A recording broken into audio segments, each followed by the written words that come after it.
자, 오늘 요한복음에 보면은 우리가 그 예수님께서 행하신 7가지의 그 기적들이 나타나는 것을 살펴볼 수가 있습니다. 이 7가지의 그 기적들, 그러니까 이것은 결국에 예수님께서 이 세상을 구원할 메시아라는 것을 드러내기 위한 것입니다. 그래서 이것을 7가지 기적이라고 얘기하지 않고 7가지 보통 표적이라고 얘기를 하는 것이죠. 표적이라는 것은 표시, 상징 이런 것들을 얘기하는 것입니다. 오늘 이 본문의 21장 내용들을 보면은 예수님께서 행하신 그 7가지의 그 기적 중에 마지막 그 기적인 죽은 나사로를 살리는 그 사건이 나와 있는 것을 볼 수가 있습니다. 이 나사로의 부활 사건, 이 사건이 주는 그 의미가 무엇일까? 사실 이 나사로의 부활 사건이 주는 그 의미들을 먼저 좀 우리가 알기 전에 우리가 또 미리 알아야 될 게 있습니다. 그게 뭐냐면 이 요한복음 11장의 이 나사로의 표적, 나사로가 이제 살아난 이 사건이라는 것은 앞에 그 앞장인 9장 그리고 10장과 서로 연결이 되고 그것이 이제 함께 연결해서 보아야 된다라는 것이죠. 여러분 우리가 기억하는 것처럼 지난번에 요한복음 10장에 보면 예수님께서 어떤 분이라고 이제 말씀을 하셨죠? 예수님께서 바로 선한 목자다 이렇게 이제 말씀을 하셨습니다. 선한 목자는 어떤 존재냐면 바로 자기 양을 알고 그리고 또 그들의 이름을 불러서 인도하는 사람 그리고 또 그 양떼들을 살피는 사람인 것입니다. 그리고 또 양도 그 목자를 알고 그의 음성을 듣고 따르는 것이죠. 그 대표적인 예가 어떤 사람이냐면 9장에 나왔던 맹인과 같은 사람입니다. 당시 유대인 사회로부터 출교를 당하고 예수를 믿는다고 해서 박해를 당하고 핍박을 당하는 그들에게 있어서 예수님은 바로 선한 목자가 되어주신다라는 것이죠. 그리고 또 이 예수님께서는 그 맹인을 통하여서 어떤 일을 행하셨죠? 하나님께서 하시는 일들을 나타낸 것을 볼 수가 있습니다. 그 전에 자기가 보지 못했던 그 세상을 보게 하는 것처럼 예수 믿는 사람들로 하여금 이 세상에 눈에 보이는 것만이 진짜가 아니라 눈에 보이지 않는 그 이면의 세계, 영적인 눈을 열어주시는 것입니다. 그러니까 이 예수님 앞에 나오는 사람들마다 사실은 우리가 이 세상의 그 삶을 시작할 뿐만 아니라 이제 그 이 세상을 넘어선 이 영적인 삶의 여정을 시작하는 것을 우리가 알 수가 있다는 것이죠. 여러분 근데 이 선한 목자가 또 하는 일이 있습니다. 그 하는 일이 무엇입니까? 양들을 위해서 자기 목숨을 버리는 것입니다. 그래서 그 자기 양들을 죽이려고 그리고 도적질하려고 찾아오는 이 강도들과 같은 세력들, 절도와 같은 그런 세력들, 그들을 죽기까지 지키시는 것입니다. 그리고 또 그 양들의 눈을 멀게 만드는 것들이 있어요. 거짓 사상들, 거짓 교훈들, 이 멸망시키는 것들로부터 이 양들을 지키고 또 물리적인 박해들 이런 것들로부터 이길 수 있는 힘을 주시는 분이 바로 선한 목자이신 예수님이시라는 거예요. 그러니까 자기 양들이 그 선한 목자이신 예수님을 믿음으로 말미암아서 결국에는 따르게 만들고 의지하게 만든다라는 것입니다. 사실 이러한 그 예수님께서 자기 자신을 선한 목자라고 얘기했을 때 이 말씀은요, 그러니까 1차적으로 요한복음을 접했던 그 원독자들에게 큰 도전과 그 위로를 주는 것입니다. 왜냐하면 그 예수님께서 부활하시고 승천하신 그 이후로부터 그 요한복음이 기록되어지고 이 말씀을 듣는 사람들은 최소한 한 50년 정도가 이제 지난 후에 이 말씀을 듣는 사람들이라는 것이죠. 이들은 예수님을 직접적으로 눈으로 본 적도 없고요. 예수님의 음성을 들은 적도 없습니다. 예수님의 설교를 들은 적도 없고 예수님께서 행하신 일들을 경험한 사람들이 아니라는 것이죠. 오히려 사도들이라든가 아니면 이 복음을 전해주는 그 전도자들을 통해서 예수님을 알게 되었고 그리고 또 예수님을 믿게 된 사람들인 것입니다. 그런데 이 사람들이 처한 그 영적인 환경이라는 것이 그렇게 좋은 환경이 아니었다라는 거예요. 왜냐하면 동족이었던 그 유대인들로부터 이 사람들은 이제 예수를 그 사람들은 이단자로 생각을 하고 있었는데 그를 따르는 기독교인들은 너희들은 이단이다. 그렇기 때문에 그 공동체 안에서 출교당하는 그런 어려움을 겪었고요. 그리고 또뭐 가족들이라든가 부모, 형제, 자식 이런 존재를 할지라도 종교가 다르기 때문에 믿는 게 다르기 때문에 그들은 버림받을 수밖에 없었습니다. 그러니까 사회적으로 어떤 안정감들이 다 사라진 거예요. 심지어는 어떤 일들이 있었냐면 당시에 로마의 황제였던 도미티안 같은 경우에는 자기 자신을 스스로 이제 신이라고 칭호를 붙여가지고 내가 신이다. 그래서 이제 황제 숭배 사상 같은 게 있었죠. 근데 자기를 숭배하게 하는데 그 당시엔 어떤 다신론 같은 게 있었기 때문에 사람들이 황제 숭배하는 것을 어렵게 생각하지 않았습니다. 이방인들 같은 경우에는. 그렇지만 어떤 유대교인이라든가 아니면 기독교인들 같은 경우에는 그렇지 않잖아요. 거기에 대해서 순응하지 않고 거기에 대해서 또 따르지 않으니까 이 기독교인들에게 동일하게 닥쳐오는 이런 물리적인 박해들이 있었다라는 거예요. 그러면 이제 그런 가운데서도 순교하는 사람들이 생겨지는 것이고, 내 형제나 내 자매 아니면 내 부모들, 그리고 나랑 가장 가까운 그 사람들이 죽는 그런 모습들을 직접 목격하거나 또 이렇게 피해 다니는 일들이 있었다라는 것입니다.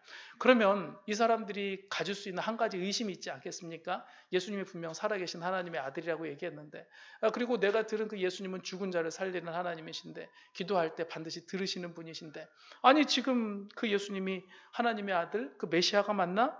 예수님께서 우리가 이렇게 당하고 있는 이 상황들, 이 형편들 다 알고 있나? 예수님은 그때만의 하나님의 아들이 아닌가? 우리가 들은 그 예수님은 그냥 그때 그 당시에 살아 계셨던 하나님의 아들이라고, 그때 당시 그 사람들에게만 기적을 베푸는 하나님 아닌가? 이런 의심들을 가질 수가 있다라는 것입니다. 여러분, 거기에 대해서 사실 우리 요한복음 11장에 있는 그 내용들은요, 어떻게 보면 하나의 해답을 주고 있는 것이라는 것이죠. 여러분, 오늘 본문 이 11장에 보면 나사로 남매가 나오는 것을 볼 수가 있습니다. 나사로와 마르다, 마리아. 그런데 이들이 사는 곳은 그 베단이라는 동네였었어요. 예루살렘과 가까운 곳이었습니다. 이 베단이라는 곳이 가지고 있는 그 의미가 가난한 자의 집 혹은 이제 고뇌의 집이라는 의미를 가지고 있습니다. 여러분, 기왕이면 좀 좋은 의미를 가진 명칭이면 좋겠는데 그런 의미가 아니었었어요. 가난한 자의 집, 고뇌의 집. 여러분들이 살고 있는 동네는 나름대로 그 의미들이 있을 것 같습니다. 제가 어렸을 때 시골에서 자란 동네 이름은 복덕리였었어요. 복덕리.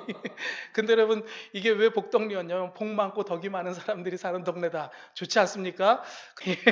자, 이 베단이라는 곳, 어떻게 보면 가난한 자들이 사는 곳, 어떻게 보면 고뇌의 집.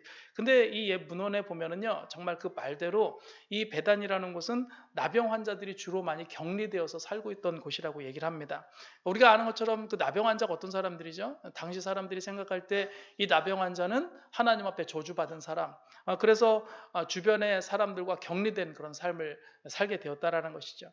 우리가 마가복음 14장쯤에 보면은요, 그 어떤 인물 하나가 나오는데 이 사람이 시몬이라는 사람이 나옵니다. 근데 그 앞에 뭐가 붙냐면 문둥이 시몬이라고 나와요. 나병 환자입니다. 근데 이 사람이 예수님과 식사하는 그런 내용들이 나오는데, 그럼 나병 환자하고 예수님하고 접촉하면 안 되잖아요. 이 사람은 원래 이제 나병 환자였다가 노임을 받은 사람이었어요. 근데 이 문둥이 시몬의 집이 어디였냐 보니까 바로 베다니라는 곳에 있었다라는 것이죠. 근데 오늘 이 본문에도 보면은요, 나사로 남매 같은 경우에는 그 부모가 없습니다. 이것으로 보면은 어쩌면 그들의 부모도 이 나병으로 말미암아서 죽지 않았을까 하는 그 추측들을 우리가 할 수가 있다라는 것입니다. 심지어 오늘 보니까 나사로가 또 병에 걸리기 시작합니다. 이 나사로나 그 남매 그 마르다나 마리아 같은 경우에는 이 병을 고칠 능력이 없어요. 그리고 또 그들을 도와줄 만한 그 존재가 아무도 없었습니다. 그래서 오직 예수님 한 분 바라보고 주님 앞에 빨리 오셔서 우리를 좀 우리 오빠 나사로를 좀 고쳐주십시오. 이 죽을 병에서부터 고쳐주십시오. 그렇게 요청을 했는데, 여러분, 이 타이밍이라는 게 되게 중요하잖아요. 예수님께서 그 사실을 알고 있었음에도 불구하고 그곳에 일찍 찾아가시질 않습니다. 그러니까 마르다와 마리아 같은 경우에는 오신 그 예수님께서 예수님을 기대하고 좀 빨리 좀 오셔서 고쳐주셨으면 좋겠는데, 그 기대하고 있는 그 예수님은 지금 당장 오시지도 않고 나중에 나사로가 죽었을 때 예수님께서 찾아오는 것을 볼 수가 있습니다. 이 모습이 사실 알고 보면 그 당시에 고난을 당하고 있던 사람들의 모습과 참 많이 비슷해요. 왜냐하면 그들은 그 고난 속에서, 그 어려움 속에서 빠져나올 수 없는 사람들입니다. 심지어 그렇죠. 우리가 이렇게 불러도 예수님은 우리에게 응답하시지 않는구나. 우리가 원하는 때에 우리가 원하는 방법대로 예수님께서 찾아오셔서 이 고난에서 우리를 좀 건져주셨으면 좋겠는데 아무런 응답이 없는 거예요. 많은 사람들이 죽어나가는 겁니다. 이 고난 속에서 죽을 것만 같습니다. 그런데 오히려 세상 사람들은 잘 사는 것 같아요. 오히려 걱정이 없는 것 같습니다. 그럼 예수 믿을 필요가 뭐가 있는가? 여러분, 그게 오늘날 우리에게 던져지는 그 질문들 아니겠습니까? 내가 원하는 때, 내가 원하는 방법으로 주님이 오시지 않는 겁니다. 여러분, 그런데 예수님께서 결국에 찾아와 주셔서 그 나사로를 고쳐주시고 예수님께서 바로 생명과 그 죽음을 다스리시는 하나님의 아들이시라는 것을 나타내는 것을 볼 수가 있는 것입니다. 자, 그래서 이 얘기는 뭐냐면요, 예수님을 믿고 따르는 사람들, 이들에게 있어서 자기 양들에게 생명을 주는 선한 목자가 바로 예수님이라는 것을 드러내주고 있다라는 거예요. 그러니까 지금 당장 눈에 보이지 않는 것 같고 내가 기도해도 듣지 않는 것 같다 할지라도 선한 목자이신 예수님께서는 자기 양들의 처지를 아신다라는 것입니다. 찾아오신다라는 거예요. 그리고 살리신다라는 것입니다. 이게 더 나아가서 여러분 이 사건 자체는 예수님께서 이제 앞으로 죽으시고 부활하시는 그 사건에 대한 그 예표가 되는 것입니다. 자기 백성들에게 생명을 주시고 자기 백성을 살리는 분이라는 것이죠. 여러분 저는 이 나사로 이 사건을 통해서 우리가 붙잡아야 했고 살아야 될 그 한 가지 무엇을 우리가 이 내용들을 보면서 어떤 것을 좀 붙잡고 살아야 될까 이걸 좀 생각을 해보게 되었습니다. 그건 이거죠. 바로 우리가 이 좁은 믿음의 시야로 예수님의 한계를 정하지 말라라는 것입니다.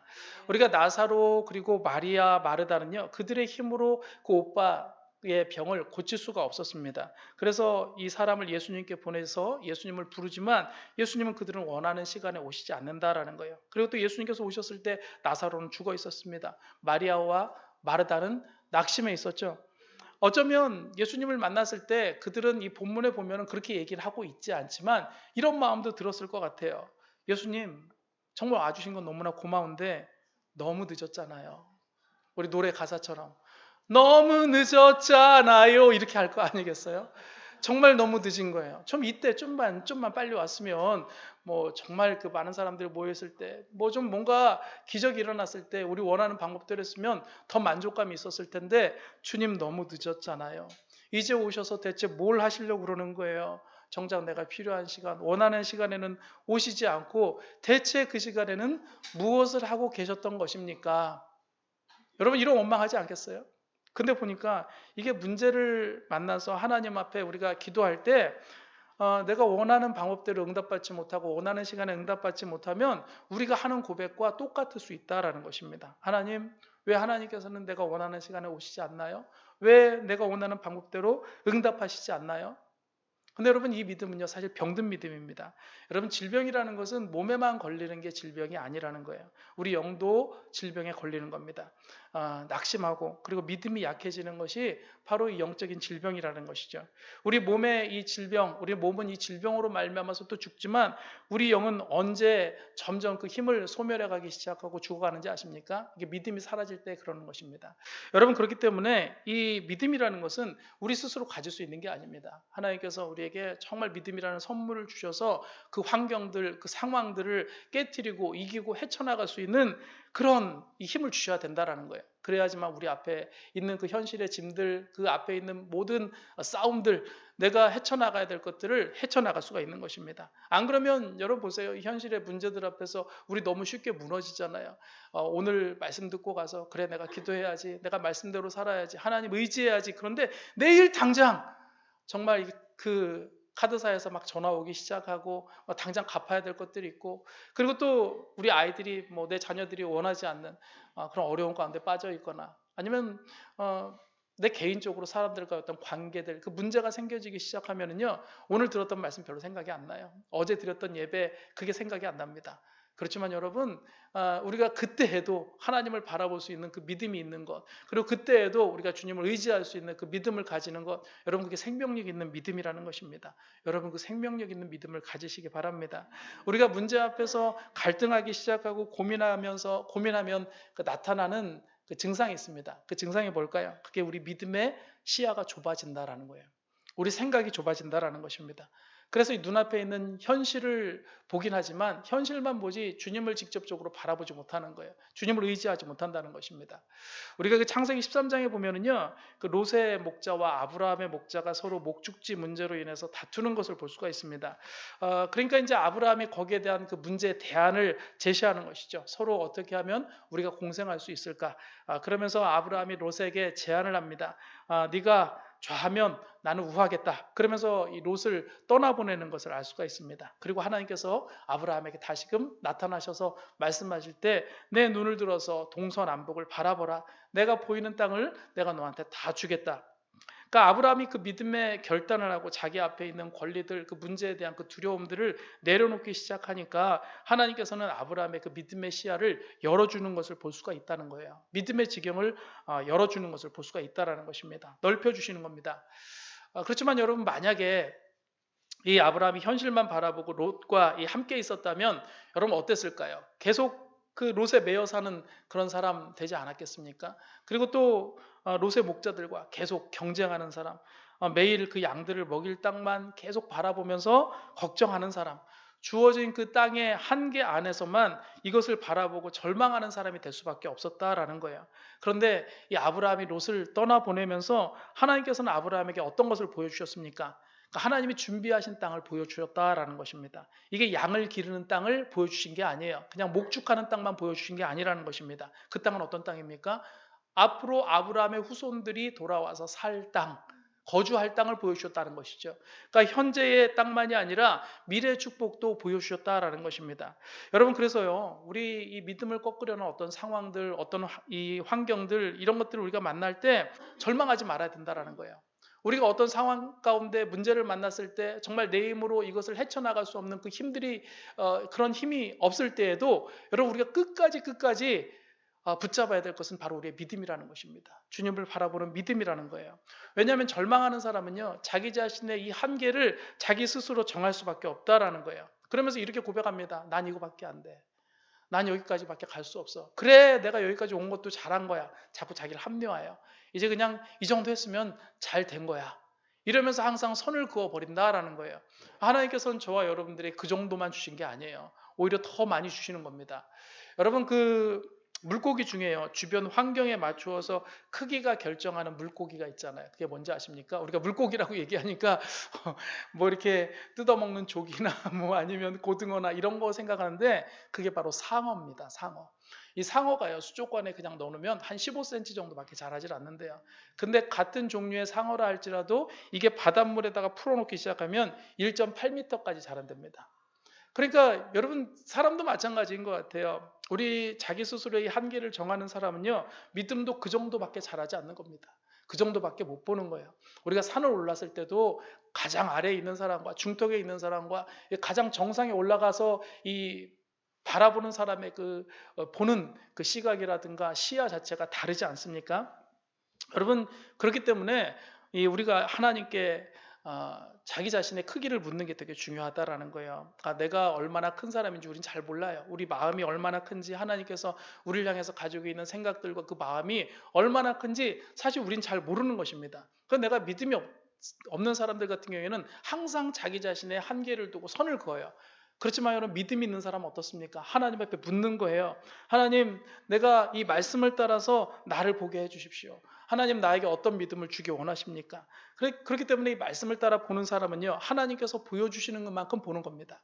하나님께서 말씀하시는 것만큼 깨달아 알게 된다라는 거예요. 오늘 여러분, 요한복음 11장 오늘 이 본문에 보면은 예수님과 마르다의 대화가 나와 있는 것을 볼 수가 있습니다. 자, 예수님께 이 마르다가 나와서 예수님께서 오셨을 때 이렇게 얘기를 해요. 마르다가 예수께 여짜오되 주께서 여기 계셨더라면 내 오라버니가 죽지 아니하였겠나이다. 이 얘기는 무슨 얘기예요? 좀 빨리 오시지, 좀 일찍 오시지. 그런데 또 이렇게 얘기해요. 믿음이 있는 것처럼. 그러나 나는 이제라도 주께서 무엇이든지 하나님께 구하시는 것을 하나님이 주실 줄을 아나이다. 예수께서 이르시되 내 오라비가 다시 살아나리라. 자, 이제 마르다는 이렇게 얘기를 합니다. 마르다가 이르되 마지막 날 부활 때에는 다시 살아날 줄을 내가 아나이다. 예수께서 이르시되 나는 부활이요 생명이니 나를 믿는 자는 죽어도 살겠고 무릇 살아서 나를 믿는 자는 영원히 죽지 아니하리니 이것을 내가 믿느냐. 자, 마르다가 얼마나 믿음이 좋은지 보십시오. 이르되 주여 그러하외다. 주는 그리스도시요 세상에 오시는 하나님의 아들이신 줄 내가 믿나이다. 놀랍지 않습니까? 여러분, 베드로도 그 가이사랴 빌립보에서 그 주는 그리스도시요 살아계신 하나님의 아들이십니다, 이 고백을 했어요. 이 사도도 아닌, 어떻게 보면 정말 그 베다니에 사는 이름도 없는, 그죠? 그런 한 여자의 고백이 이거예요. 주는 그리스도시요 세상에 오시는 하나님의 아들이신 줄 내가 믿나이다. 참 좋습니다. 근데 여러분, 거기까지예요. 언뜻 보면 이 마르다의 믿음은 믿음의 말을 하고 있는 것 같지만, 나중에 이제 예수님께서 마르다와 마리아 함께 어디를 갑니까? 나사로의 무덤에 가죠. 무덤에 가서요, 이제 예수님께서 딱 어떤 일을 하려고 하죠? 나사로를 살리려고 합니다. 자, 그런데 그때 이 마르다의 태도가 달라요. 자, 예수께서 이르시되 돌을 옮겨 놓으라 하시니 그 죽은 자의 누이 마르다가 이르되 주여 죽은 지가 나흘이 되었음에 벌써 냄새가 나나이다. 무슨 얘기한 거예요 지금? 마르다는 무슨 얘기하고 있는 거예요? 이미 죽었습니다. 이거 돌 옮겨 놓으라고 하지만 이거 말도 안 되는 소리 아닙니까? 근데 그 전에 뭐랬죠? 주님은 그리스도시고 정말 이 부활과 생명이라는 거 내가 믿습니다. 마지막 날에 다시 살릴 거 믿습니다. 근데 이걸 먼 미래로만 본 겁니다. 그렇지 않다라는 거예요. 여러분, 주님을 의지하는 사람에게 그 믿음은 현재가 되는 것입니다. 여러분, 그래서 살린다라는 거예요. 이 마르다가 이렇게밖에 생각할 수밖에 없었던 이유는 자기 자신이 자기의 생각대로 예수님의 한계를 정해놓은 거예요. 나만큼밖에 못할 것이다. 내가 생각하는 것밖에, 내가 생각하는 만큼 예수님은 이렇게 행할 것이라고 생각하는데 전혀 그렇지 않다라는 거예요. 주님을 모르기 때문에 하는 겁니다. 그저 육신적으로 뭐 내 곁에 있을 때, 눈에 보일 때만 예수님은 능력을 행하시는 분이라는 거예요. 여러분, 초대교회 어떤 그 성도들이 그렇지 않았겠습니까? 그들에게는 당장 예수님이 보이지 않아요. 그렇지 않습니까? 들리지도 않아요. 과거에 예수님께서 능력을 행하신 분이라는 것은 알겠지만 지금 하나님께서, 예수님께서 나와 함께 하셔서 그 능력을 행하시는 분이라는 분명한 믿음이 생기지 않는 거예요. 그래서 이들이 생각할 때, 그리고 또 마르다가 생각할 때, 예수님은 특별한 시간에 특별한 사람의 기도만 듣고 응답하시는 분이다. 기적을 베푸시는 분이다. 그렇지만 여러분 보십시오. 주님은 그런 분이 아니라는 거예요. 여러분, 예수님의 그 능력, 이 생명의 능력이라는 것은 그분을 믿고 따르는 사람, 그분을 의지하는 사람에게 언제나 동일하다라는 것입니다. 어제나 오늘이나 영원토록 동일하시다라는 거예요. 우리가 주님을 의지하면은요, 여러분, 시간과 상관없이, 공간과 상관없이 상황을 초월해서 일하시는 분이 바로 하나님이시라는 것입니다. 우리가 단지 예수님을 제한하는 것은 내 상황 속에 예수님을 묶어놓으니까 그런 거예요. 내 환경 속에 예수님을 묶어놓기 때문에 그런 것입니다. 나의 지식 속에 예수님을 묶어놓는 거예요. 나의 경험 속에 예수님을 묶어놓는 겁니다. 그러니까 예수님께서 일하시지 않는 거예요. 일하시지 않는 것처럼 보이는 겁니다. 여러분, 이 예수님의 한계를 우리 스스로 결정하지 마십시오. 주님께서 우리가 생각하는 것 이상으로 일하시는 하나님이시라는 것입니다. 여러분, 그렇기 때문에 우리가 이 좁은 믿음의 이 시야를 넓히는 방법은 그럼 무엇일까? 간단합니다. 믿음의 시야를 넓히는 것은 바로 주님 바라보는 거예요. 믿음을 구하는 것입니다. 너무 막연하지 않습니까? 그런데 한번 보세요. 마르다와 이 대화를 마치신 예수님께서 죽은 나사로를 살릴 때 그냥 살리지 않습니다. 자, 그 전에 하신 일이 있어요. 어떻게 하십니까? 우리 요한복음 11장 41절에서 42절에 보니까 이렇게 기록이 되어 있습니다. 돌을 옮겨 놓으니 예수께서 눈을 들어 우러러 보시고 이르시되 아버지여, 내 말을 들으신 것을 감사하나이다. 항상 내 말을 들으시는 줄을 내가 알았나이다. 그러나 이 말씀하옵는 것은 둘러선 무리를 위함이니 곧 아버지께서 나를 보내신 것을 그들로 믿게 하려 함이니이다. 자, 여기 보니까 예수님께서 하신 일은요, 41절에 하늘을 우러러 봤어요. 눈을 들어서 우러러 보시고 위를 보았다라는 것입니다. 믿음이라는 것은 그 바라보는 그 사람의 이 시각 자체를 바꾸는 겁니다. 땅을 바라보는 것이 아니라 하나님을 바라보는 거예요. 땅의 상황을 바라보고 환경을 바라보는 것이 아니라 그것을 다스리시고 섭리하시는 하나님을 바라보는 것입니다. 그리고 뭐 하는 거예요? 그분을 의지해서 기도하는 것입니다. 여러분, 예수님 되게 겸손하지 않습니까? 왜냐하면 예수님께서 굳이 하나님 앞에 이렇게 기도하지 않아도 돼요. 그분 스스로가 하나님이기 때문에 사실 예수님께서 하시는 일 자체가 하나님을 기쁘시게 하는 일들이잖아요. 그런데 예수님께서 하나님 앞에 겸손하게 기도하는 것을 볼 수가 있다라는 거예요. 자, 이 예수님의 기도의 주된 내용이 무엇인지 한번 보십시오. 42절에 보니까 거기 모인 무리들이 예수님의 정체를 알게 해달라라는 것입니다. 예수님의 정체가 뭐예요? 하나님이 보내신 선한 목자라는 겁니다. 하나님께서 예수님을 보내셔서 자기 백성들에게 생명을 주시고 권세를 주신다는 것, 그래서 그분을 선한 목자로서 세우신 분이라는 것을 알게 해달라라는 거예요. 여러분, 마치 그 요한복음 9장에 보면 맹인이 눈을 뜬 것처럼 그 믿음의 눈을 하나님 열어주십시오. 이 사람들이 바로 아버지께서 나를 보내신 것을 그들로 하여금 믿게 해주십시오. 여러분, 하나님께서 저와 여러분들에게 근본적으로 기적을 베푸는 이유는 다른 게 아닙니다. 자기 백성들에게 하나님을 알리기 위해서 그런 거예요. 내가 너의 아버지야. 내가 너의 선한 목자야. 나 너 그 상황 보고 있어. 환경 보고 있어. 그 처지 보고 있어. 너가 원하는 때 내가 응답하지 않는 것 같지? 네가 원하는 그 시간에 내가 능력을 행하지 않는 것 같지? 아니라는 겁니다. 알고 있는 거예요. 모르게 있는 게 아니라는 것입니다. 그때마다 어떤 걸 보는 거예요? 너 어떤 걸 바라보고 있느냐? 우리의 믿음의 눈에 이 관점이 어디를 바라보고 있는가? 우리의 시점이 어디를 바라보고 있는가? 그걸 보시는 겁니다. 위를 바라보고 있는가? 땅을 바라보고 있는가? 나를 바라보고 있는가? 예수님을 바라보고 있는가? 우리가 사람을 의지해서 바라보고 있는가? 아니면 정말 그때라도 신실하게 우리 하나님을 바라보고 있는가? 여러분 그거 보시는 거예요. 그래서 우리의 정체를 다시 한번 알게 하는 겁니다. 내가 하나님의 자녀라는 것. 그리고 하나님께서 그 자녀에게 응답하신다라는 것. 우리가 하나님 앞에 속해 있는 것을 주님께서 가르쳐 주신다라는 것입니다. 여러분 그래서 우리가 이 상황들, 이 환경들 바라보지 않고 하나님 바라보고 하나님을 예배하게 하는 거예요. 하나님 의지하게 하는 것입니다. 그래서 하나님께서 정말 우리에게 그 은혜를 풍성히 주신 하나님, 우리에게 생명을 풍성히 주시는 아버지라는 것. 결국 위를 바라봄으로 말미암아서 하나님을 예배하게 하는 것. 이게 하나님의 뜻이라는 것입니다. 여러분 출애굽할 때 그 열재앙을 통해서 이스라엘 백성들이 배운 것이 무엇이었습니까? 뭐 다른 거 아니었었어요. 나는 누구인가? 우리는 어떤 존재들인가? 그러니까 그들의 정체성을 배운 겁니다. 그들이 바로 하나님의 언약 백성이라는 것이죠. 하나님께서 그 백성들 위해서 싸워주신다라는 것입니다. 구별해서 살리신다는 거예요. 여러분 그런데 이 출애굽을 해서 1세대 같은 경우에 이 사람들이 이 놀라운 이 열재앙들을 통하여서 하나님의 그 기적을 체험하고서요 이 광야로 나왔어요. 그런 다음에 이 사람들 실패합니다. 그러니까 사실 그들은 겉으로 봤을 때 당장은 하나님을 믿는 것 같았지만 결국 광야에서 이 믿음의 시험을 받았을 때는 넘어지고 말았다라는 거예요. 그리고 나서 이들은 다 광야에서 죽게 됩니다. 그리고 다음에 일어난 세대가 이제 광야 2세대 사람들이 일어난 것이죠. 이 사람들에게 있어서 어떻게 보면 이들은 참 믿음으로 살았던 것 같습니다. 그래서 하나님께서 인도하신 가나안 땅 그 접경 그 앞에 요단강 앞에 모압 평지 앞에 딱 다가왔을 때 이들은 그래도 나름대로 그 기대감들이 있었을 거예요. 이제 저것만 건너면 이제 우리 땅이다. 하나님께서 약속하신 땅이다. 근데 이들에게도 위기가 닥쳐왔지 않습니까? 어떤 위기였나요? 모압 왕이었던 그 발락이 거짓 선지자인 발람을 불러다가 이 사람들을 저주하려고 해요. 근데 이 발람의 저주가 통하지 않습니다. 그것을 통해서 또 알 수 있는 게 뭐냐면 이 사람들이 하나님의 백성들이라는 거예요. 이 사람들이 바로 가나안 땅을 차지할 하나님의 백성들이라는 것입니다. 그걸 보여줬는데 안 되니까 발람이 끝에 나중에 어떤 수를 쓰는 거죠? 이 사람들로 하여금 바알 우상을 섬기게 하는 겁니다. 바알 볼 우상의 그 죄에 참여시켜서 그때 죽은 사람이 2만 4천 명 정도가 되는 거예요. 여러분 믿음이라는 게 사실 우리가 생각할 때 뭐 항상 좋다, 뭐 항상 평탄하다 그게 아닙니다. 우리가 좋으면 좋을수록 여러분 더 경계해야 돼요.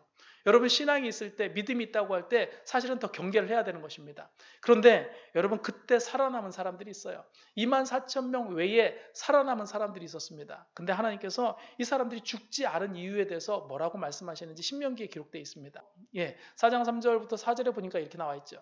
여호와께서 바알볼의 일로 말미암아 행하신 바를 너희가 눈으로 보았거니와 바알볼을 따른 모든 사람을 너희 하나님 여호와께서 너희 가운데서 멸망시키셨으되 오직 너희의 하나님 여호와께 어떻게 한 사람? 여호와께 붙어 떠나지 않은 너희는 오늘까지 다 생존하였느니라.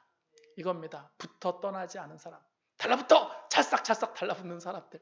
주님께서 말씀하실 때 그 말씀에 찰싹찰싹 달라붙는 사람들. 주님께서 따라오라고 말씀하실 때 거기에 찰싹 붙어서 떠나지 않는 사람들. 여러분 이들의 그 믿음으로 붙어 있었기 때문에 이들이 생존을 할 수가 있었다라는 거예요. 여러분 결국에 우리에게 어려움을 주고 기적을 베푸시는 이유는 우리가 붙어 있게 하기 위해서인 것입니다. 살리기 위해서. 우리가 열왕기상 18장에도 보면은 어떤 얘기들 나옵니까? 거기 엘리야가 기적을 행하는 얘기가 나오는 것을 볼 수가 있죠. 바알 선지자들과 이 대결을 합니다.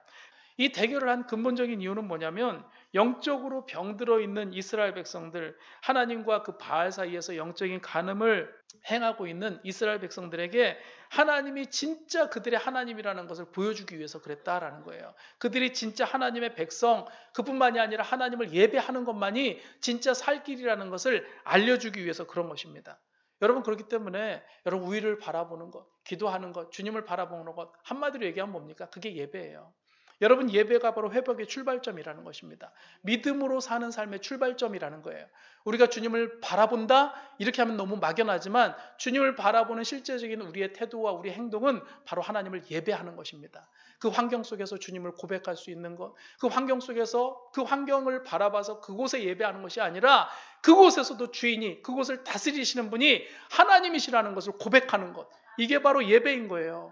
여러분 그러니까 거기에서 찬송할 수 있는 사람이 누가 있겠습니까? 어려운 환경 속에서 하나님 찬양하고 찬송하고 높일 사람이 거의 없어요. 근데 진짜 예배자만 가능한 겁니다. 진짜 예배자. 진짜 예배자는요, 그곳에 상관없이 예배하는 거예요. 상관없이 기도하는 겁니다. 그거에 상관없이 주님을 바라보면서 하나님이 어떤 분이신지를 선포하는 겁니다. 여러분, 지금 저와 여러분들의 그 환경이 뭐 다 일일이 헤아릴 수는 없겠지만 그렇게 뭐 썩 다 좋은 편은 아닌 것 같아요. 그런데 여러분, 그곳에서 예배하십시오. 이 환경과 이 상황이, 지금 나를 괴롭히는 이 문제들이, 나를 압박하고 있는 현실이 나를 결코 누를 수 없다라는 것은 바로 내가 이 세상의 지배를 받지 않기 때문인 것입니다. 하나님이 나를 지배하시기 때문에, 하나님이 나를 다스리시기 때문에 여러분, 예배자의 정체성을 갖는 게 중요하다라는 거예요. 주님을 바라보는 것이 중요하다라는 것입니다. 여러분, 예배하는 것을 가볍게 여기지 마십시오. 믿음의 시야가 넓어진 사람의 특징은요, 항상 주님을 먼저 바라보는 사람인 것입니다. 땅의 좁은 시야로 보는 것이 아니라 우리 주님을 바라보는 사람, 예배가 살아있는 사람이라는 거예요. 이 예배자는요, 이 자기의 소멸된 그 믿음을 회복시킬 수 있는 능력을 가진 사람인 것입니다. 죽은 믿음을 다시 살리고 연약한 믿음을 소생시키는 능력이 바로 예배의 능력이라는 것입니다. 여러분, 예배 가운데 하나님의 임재가 있습니다. 우리가 말씀을 듣는 가운데, 우리가 기도하는 가운데, 찬양하는 가운데 여러분, 믿음의 시야가 열려지는 거예요. 여러분, 그래서 우리가 하나님 말씀 들을 때 어떤 일들이 벌어집니까? 지금 이 내 상황들, 여기에서 내가 이걸 놓치고 있었구나, 내가 이것을 붙잡지 못하고 있었구나, 여러분, 그러면서 하나님께서 다시금 믿음을 주시는 겁니다. 그리고 이게 예배의 능력인 거예요. 주님을 바라보는 겁니다. 여러분, 우리 주님을 예배하는 하나님의 사람들 되시기 바랍니다. 제가 이 이야기 하나 하고 좀 마치도록 하겠습니다. 지난 월요일 날 그 새벽에 이제 새벽 예배를 마치고 나서 그동안 이제 겨울에 놓았던 그 포인세티아 이제 거의 다 죽어가고 시들어가서 이제 이걸 이제 화분을 좀 정리를 하면서 그 양재동에 이제 꽃시장에 갔어요. 이제 어떻게 하면 예배당에 화분 좀 하나 놓을까 싶어가지고 갔는데 별로 좋은 게 없더라고요. 그래서 거기서 튤립하고 그냥 여러 가지 좀 꽃하고, 여기 지금 앞에 있는 그 매와 가지, 이것을 샀습니다. 그러니까 꽃을 심어 놓는 것보다 거기 보니까 이 매와 가지에 봉오리가 딱 펴 있더라고요. 그래서 요거 심어 놓으면 되게 예쁘겠다. 그래서 이제 이걸 사다가 꽂아놨는데, 월요일 날 꽂아놨잖아요. 원래 이 월요일 날 꽂아놓으면 안 돼요. 언제 꼽아놔야 되는 거죠? 금요일쯤에 이제 사다가 꼽아놔야지 주일 날 이게 또 보고 좋지 않습니까? 월요일 날 꼽아놨는데 우리 교회가 좀 따뜻하잖아요. 꽃이 막 피기 시작하는 거예요. 사왔을 때 월요일 날은 봉오리를 주고 있었는데 화요일 되고 수요일 되기 시작하니까 얘가 막 피어나기 시작하는 겁니다. 제 아내가 보면서 하는 얘기가, 여보 나 있잖아, 요즘에 교회 가면 참 많이 설렌다, 이렇게 얘기를 하는 거예요. 나 왜 설레나 했어요. 그러니까 물론 하나님 앞에 예배 드리는 것 때문에 설레기도 하지만, 이게 내일 가면 꽃이 얼마나 피어 있을까, 얼마나 많이 피어 있을까, 이것 때문에 설렌다고 얘기를 하더라고요. 그러면서 딱 그 얘기를 해요. 아마 그게 생명이 있어서 그런가 봐. 생명이 있는 건 사람을 참 설레게 만드는 것 같아. 제가 그 말을 밥 먹으면서 식탁에서 그 얘기를 나눴는데 이게 딱 저한테 오는 거예요. 그래, 맞다.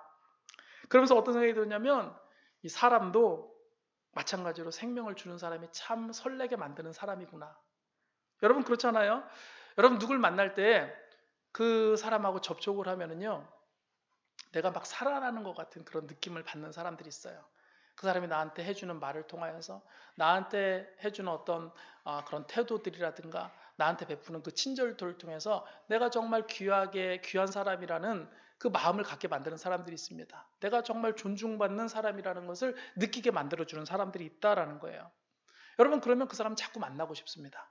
근데 안 만나고 싶은 사람 어떤 사람이죠? 만날 때마다 맨날 내 기를 빨아먹는 사람들. 이런 사람들 별로 만나고 싶지 않아요. 맨날 죽음을 경험하게 만드는 사람들, 맨날 절망을 경험하게 만들고, 정말 힘든 사람들. 뭐 그렇다고 해서 여러분 이런 고민 상담하고 막 이렇게 할 때 그런 얘기를 하는 게 아니에요. 근데 그게 습관인 거예요. 여러분, 우리가 생명력 있는 사람이 되려면요, 진짜 생명에 접촉을 해야 되는 것입니다. 그분이 누구죠? 예수님이에요. 우리 그냥 단순히 예수님이 생명의 주인이시다 이렇게 말하는 사람과 진짜 그걸 아는 사람은 틀린 겁니다.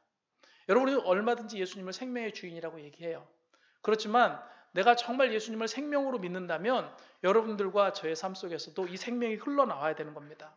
우리가 이 상황들, 이 환경들을 만났을 때 나의 말이 생명의 말인지, 내가 그것을 대할 때에 정말 죽어가고 있는지, 아니면 그곳에 생명을 선포해서, 말씀을 선포해서 살리는 사람인지, 내 상황과 그 환경을 초월해서 찾아오시는 그 예수님과 접촉하는 사람. 여러분, 이 사람이 정말 생명의 사람 아니겠습니까? 나는 한계가 있지만 주님은 한계가 없는 것입니다. 여러분, 그래야지만 우리 믿음의 시야가 넓어지는 거예요. 여러분 스스로 자기 한계를 정하지 말고 주님이 주신 그 믿음의 크기, 그 믿음의 비전을 구하는 저와 여러분들 되시기 바랍니다. 예배를 통해서 주님 만날 때, 또 예배를 통해서 주님을 바라보는 사람, 이들에게 바로 예수님의 생명이 부어지는 것입니다. 그 사람과 접촉하는 사람들이 살아나고요. 그 사람과 접촉하는 공동체가 살아나는 것입니다. 여러분, 주님의 생명이 저와 여러분들에게 또 우리 삶 가운데 날마다 흘러나와서 우리 개인 자신이 살 뿐만 아니라 이 가정을 살리고 우리 공동체를 살리고 더 나아가서 우리 이 나라와 이 민족을 살리는 하나님의 사람들 되시기를 주님의 이름으로 축원드리겠습니다.